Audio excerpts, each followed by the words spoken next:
How about Ohio State? The question I want us to unpack here together, for Ohio State in 2024, is it national championship or bust? Is that a reality for them this season? Because Denzel Burke during spring football said that it is. And when you take a step back and you look at the Ohio State brand, what are the expectations? Beat Michigan, win the Big Ten, and win a national championship. So in some ways, it's always national title or bust at Ohio State. That's why you pick up that hat on National Signing Day. That's why you get to wear that gear when you are walking down the hall as a high school senior and you're a 5-star. Like, your expectations are to go win national titles and go be a high NFL draft pick. Pretty straightforward. But I think when we look at this year, it's not unreasonable to argue that there is some reasons for extra pressure when it comes to this team. Some of that's the external. Some of those are things that this team in 2024 really doesn't have a ton of part to play. Like Michigan winning a national title last year, this team didn't play that team.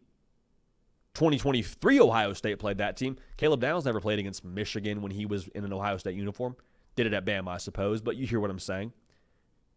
0-3 the last 3 tries. Ohio State, they can't own what happened in 2022 with this 2024 team. Will Howard wasn't there. Quinshon Judkins wasn't there. Chip Kelly wasn't there. So you need to make sure you're not owning that. But again, that adds some more pressure. Add some more pressure to Ohio State to slay that dragon and beat Michigan. Also, this is something that's not getting talked about a ton, but the landscape of college football, especially the Big Ten, the way that's shifting, I think that adds more pressure to Ohio State too.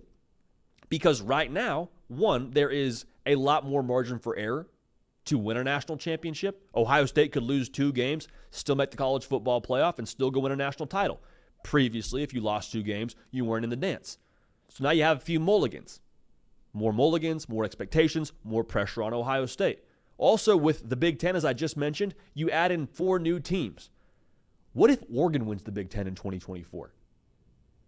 How would that change our perception of Ryan Day and Ohio State? Fair or not, I think it would probably not bode the best for them.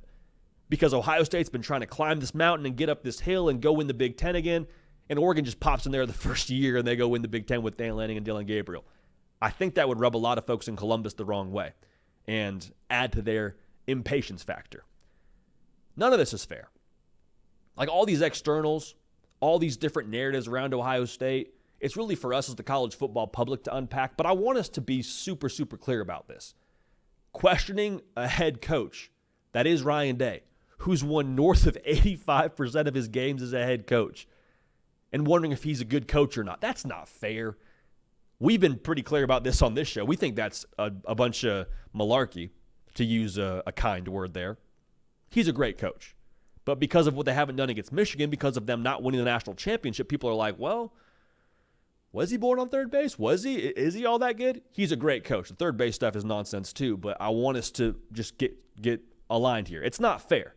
But what I like about this team, specifically this group they have right now in-house, coaches and roster alike, nobody in that organization has flinched, and they completely understand the pressure and the expectations and what they need to do in 2024. Even more so, they've had guys that have chosen pressure. Like a lot of the guys that came back on defense that could have gone and made a whole lot of money in the NFL, Denzel Burke, JT Tuimoloau, Jack Sawyer, they could have gone to the league. They came back. They understand what they're signing up for. They understand there's more pressure on them to come back. Okay, let's roll. Caleb Downs, he could have stayed at Alabama. He could have been all SEC in his sleep at Alabama this upcoming season rather. He chose to come to Ohio State. Could have gone to Georgia, been close to home. He chose Ohio State. He understands there's pressure with that. Choosing pressure. Will Howard, he had options.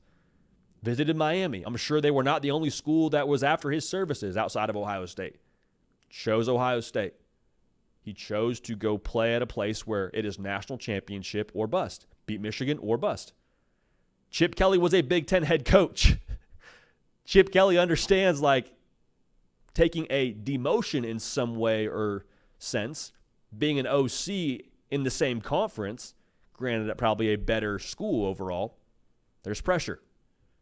There's pressure. He's choosing pressure by going to Ohio State. So this is a team full of individuals that have chosen pressure, have a clear path and a clear mission. The path, if you're asking me, There's a 3-game season for them. Now, obviously, you have to take care of business in all of them, but there's 3 games that you are circling. At Oregon, at Penn State, Michigan, and Columbus to end the year. I think you probably need to have 2 out of those 3 to feel really good about making the college football playoff. You'd like to win all 3, clearly, but you better beat Michigan. That's the thought in-house. You got to beat Michigan. You ask guys why they came back, they'll tell you some version of unfinished business. I wanted to beat the team up north. That's probably an answer they'll give you. But I think the competitive makeup outside of the roster for this team has never been better.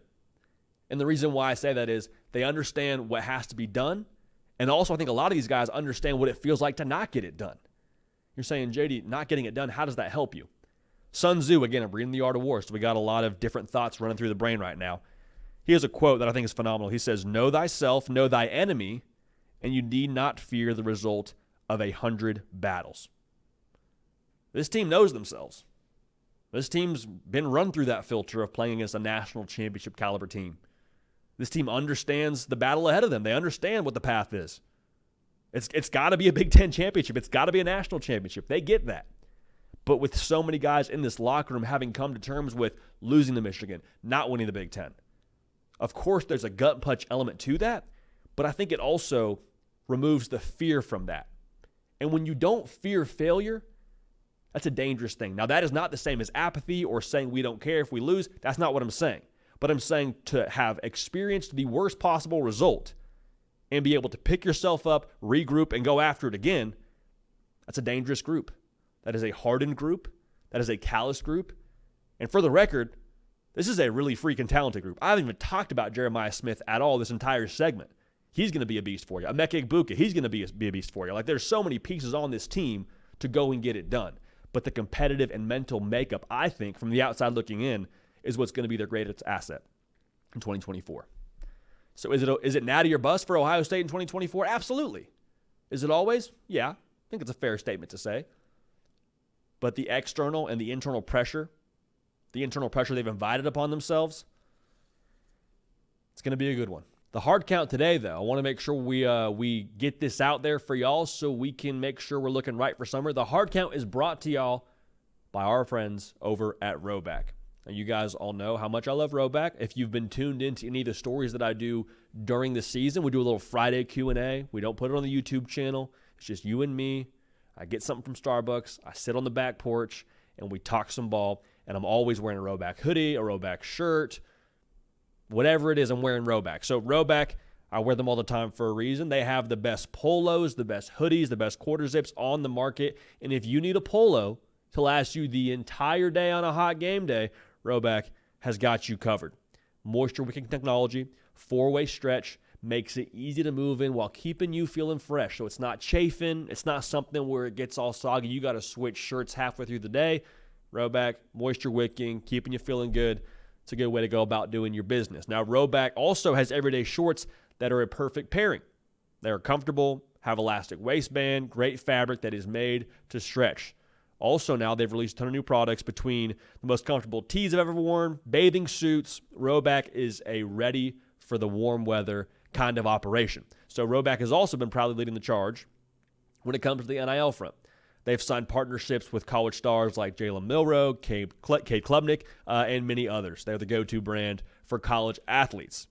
Most important thing you're going to hear me say during this ad read, if you use code JD, that's just those 2 letters, no periods, J and then the D, at Rhoback.com, you get a generous 20% off your first purchase for all new customers throughout the end of this week. So act now. That's spelled RHOBACK.com. That's 20% off all performance polos, shorts, quarter zips, and more with code JD.